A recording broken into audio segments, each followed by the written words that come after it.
Hello guys, ये है target university का पार्ट 2 पेक्टोरल रीजन और इसमें हम पढ़ेंगे ब्रेस्ट। जो ब्रेस्ट है उसको मेमोरी ग्लैंड में बोलते हैं। It is the most important structure present in the pectoral region और ये दोनों सेक्सेस में पाया जाता है, मेल में और फीमेल में। जो मेल में है दैट इज़ रूडिमेंट्री और फीमेल में वेल डेवलप्ड होता है और ये आफ्टर प्यूबर्टी डेवलप्ड होता है। ये एक it forms an important accessory organ of female reproductive system as well, and it provides nutrition to newborn in form of the milk, right?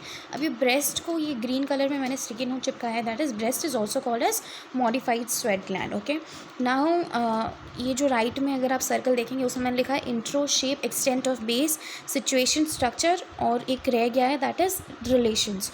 सो ये 6 चीज़ें हम ये वीडियो में कवर करेंगे। नेक्स्ट वीडियो में ब्लड सप्लाई जो ऑलरेडी अपलोड है वो मैं डाल दूँगी, ऑलरेडी अपलोडेड है वो मैं आपको टेलीग्राम में डाल के दूँगी। एंड बाकी lymphatics, nerve supply will be left and clinicals.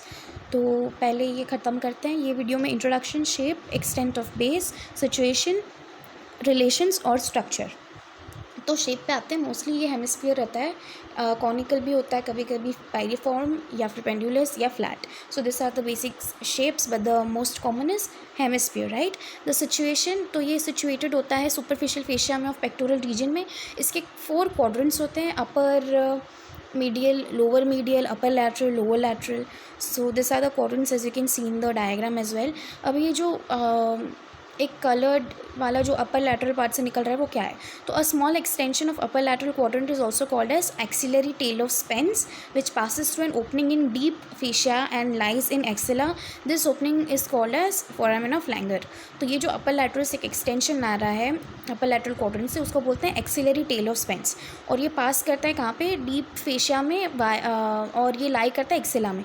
तो ये जो ओपनिंग है यहाँ पे जो ओपनिंग है that is foramen of Langer और जो एक्सटेंशन है that is tail of Spence.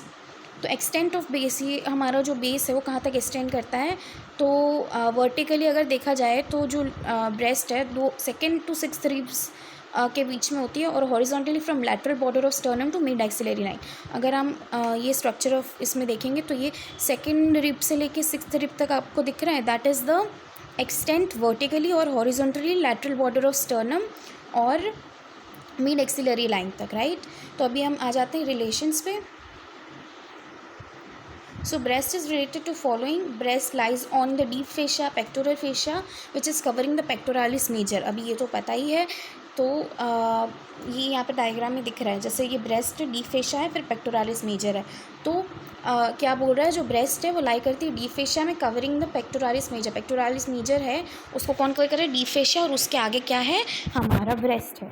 तो ये हो गया स्ट्रक्चर, रिलेशन, और रिलेशन में और भी 3 मसल्स हैं जो यहाँ पे डायग्राम में दिखाए हैं। जो पेक्टोरालिस मेजर है और एक्सटर्नल ऑब्लिक है एब्डोमेन का और सेरेटस एंटीरियर, ये 3 muscle is in the relation of breast. Now retro mammary space. So ये रेट्रो मेमोरी स्पेस क्या है?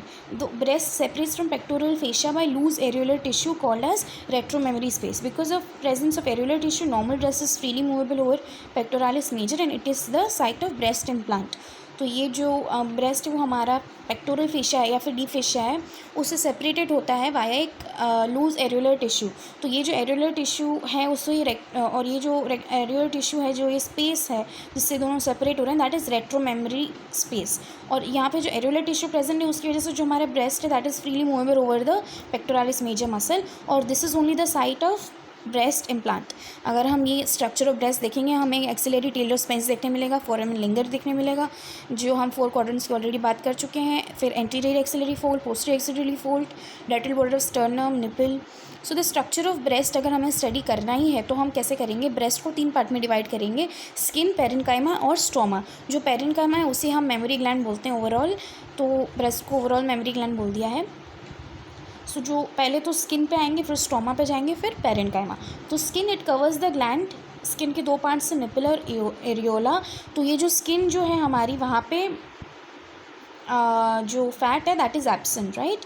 सो the nipple is a conical projection, जो ब्रेस्ट का कॉनिकल प्रोजेक्शन है that is nipple. It is present just below the level of 4th intercostal space and it contains circular longitudinal smooth muscles which are which make the nipple stiff and flatten respectively. So the socular muscle is responsible for stiffness and the longitudinal muscle is responsible for flattened structure, right? Now ये जो nipple है वो pairs करता है 15 to 20 lactiferous duct से, और इसमें few modified sweat glands और सेबेशियस ग्लैंड्स होते हैं, और इसका जो नर्व सप्लाई है वो काफ़ी रिच है, राइट?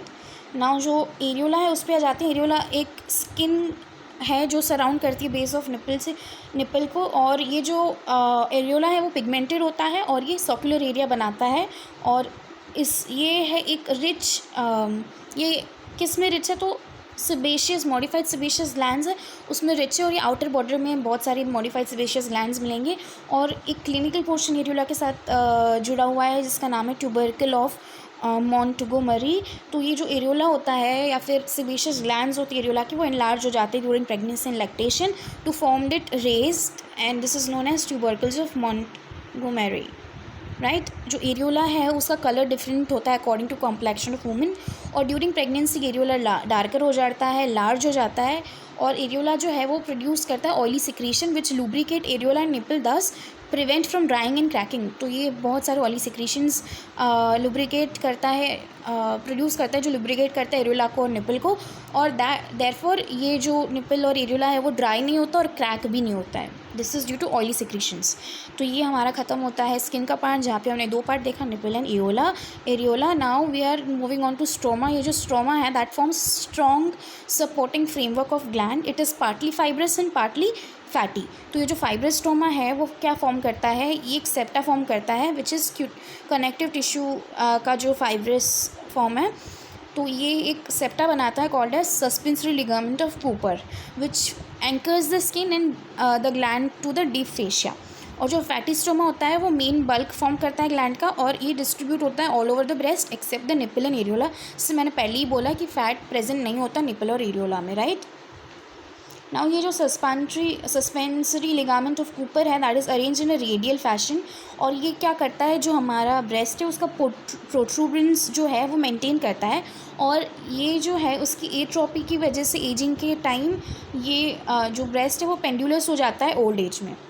Now parenchyma. जो पेरेन्काइमा है हमारा that is the glandular tissue of breast, और we can simply say it as a mammary gland. ये सिक्रेट करता है milk to feed the newborn. और पेरेन्काइमा में 15 से 20 लोब होते हैं, रेडियल फैशन में अरेंज होते हैं towards the coverage of the nipple, and ये जो लोब है वो ड्रेन करता है इनटू द लेक्टिफेरस डक्ट. ये जो लोब है वो लोब्यूल्स में डिवाइडेड होते हैं. Lobules are cluster of acini.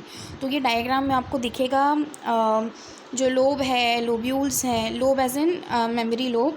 तो ये जो मेमोरी लोब है वो 15 से 20 मेमोरी लोब होते हैं, रेडियल फैशन में अरेंज होते हैं like spokes of wheels that converge towards the nipple. It is a compound tubular alveolar gland, and it is the lobe is divided into lobules which are cluster of acini या alveoli. Each lobe is drained by lactiferous duct. तो ये जो lactiferous duct है ये opens into nipple. तो ये जो lactiferous duct है वहाँ से मिल जाता है निपल में, right? So lactiferous duct coverage towards the nipple and open on it, and near its termination each duct has dilation called as lactiferous sinus. तो ये यहाँ पे डायग्राम में डायलेशन भी दिख रहा है, that is lactiferous sinus. So this is for now. In the next lecture जो ब्लड सप्लाई है वो ऑलरेडी यूट्यूब चैनल पे डल चुका है, वो आप देख लीजिए. लिम्फेटिक ड्रेनेज की बात करेंगे, फिर हम नर्व सप्लाई की बात करेंगे, and lastly the clinicals. Thank you for now. और अगर आपको ये वीडियो पसंद आई, आप वीडियोस देख रहे हैं, if you are liking it please support it via commenting so that I can get encouraged to make more such videos.